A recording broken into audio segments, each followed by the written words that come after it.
வணக்கம். இரவு நேர பிரதான செய்திகள். செய்திகளின் ஊடாக நர்மதா சிறையில் முதலில் தலைப்புச் செய்திகள். ஹட்டன் பேருந்து விபத்தில் பலியானோர் எண்ணிக்கை 2ஆக உயர்வு. நாட்டில் அதிகரிக்கும் டெங்கு நோயாளர்களின் எண்ணிக்கை. சீனாவில் பாலத்தின் மீது மோதி விமானம் விபத்து. இனி விரிவான செய்திகள். ஹட்டன் டிகோயா பகுதியில் இடம்பெற்ற பேருந்து விபத்தில் உயிரிழந்தவர்களின் எண்ணிக்கை 2ஆக உயர்வடைந்துள்ளது.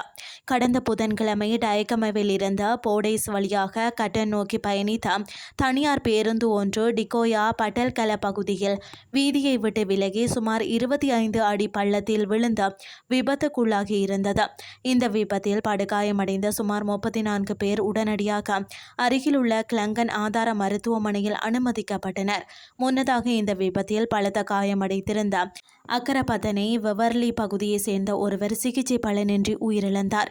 இந்த நிலையில் விபத்தில் காயமடைந்த 66 வயதான மற்றொருவர் மேலதிக சிகிச்சைக்காக கண்டி போதனா மருத்துவமனைக்கு மாற்றப்பட்ட நிலையில் சிகிச்சை பலனின்றி நேற்று உயிரிழந்ததாக காவல்துறை தெரிவித்துள்ளது. அதற்கமைய குறித்த பேருந்து விபத்தில் உயிரிழந்தவர்களின் எண்ணிக்கை தற்போது 2ஆக உயர்வடைந்துள்ளது. 2026ஆம் ஆண்டில் இதுவரை 25,082 டெங்கு நோயாளர்கள் பதிவாகியுள்ளதாக தேசிய டெங்கு கட்டுப்பாட்டு பிரிவு தெரிவித்துள்ளது. மேலும் டெங்கு நோயால் இதுவரை 12 பேர் உயிரிழந்துள்ளனர். கொழும்பு, கம்பகா, மாத்தறை, காலி, ரத்தினபுரி, களுத்துறை மாவட்டங்கள் மற்றும் கொழும்பு மாநகர சபை ஆகிய பகுதிகளில் இருந்தே அதிகளவான டெங்கு நோயாளர்கள் பதிவாகியுள்ளதாக தெரிவிக்கப்பட்டுள்ளது. 2 நாட்களுக்கு மேல் காய்ச்சல் நீடித்தால் உடனடியாக மருத்துவரை அணுகுமாறு அறிவுறுத்தப்பட்டுள்ளது. இனி வெளிநாட்டு செய்திகள். சீனாவின் சாங்காய் காங்கியோவோ சர்வதேச விமான நிலையத்தில் இன்று சனிக்கிழமை சைனா ஈஸ்டர்ன் ஏர்லைன்ஸ் விமானம் ஒன்று பாலத்தின் மீது மோதி விபத்துக்குள்ளானதாக சீன அரசு ஊடகங்கள் செய்தி வெளியிட்டுள்ளன.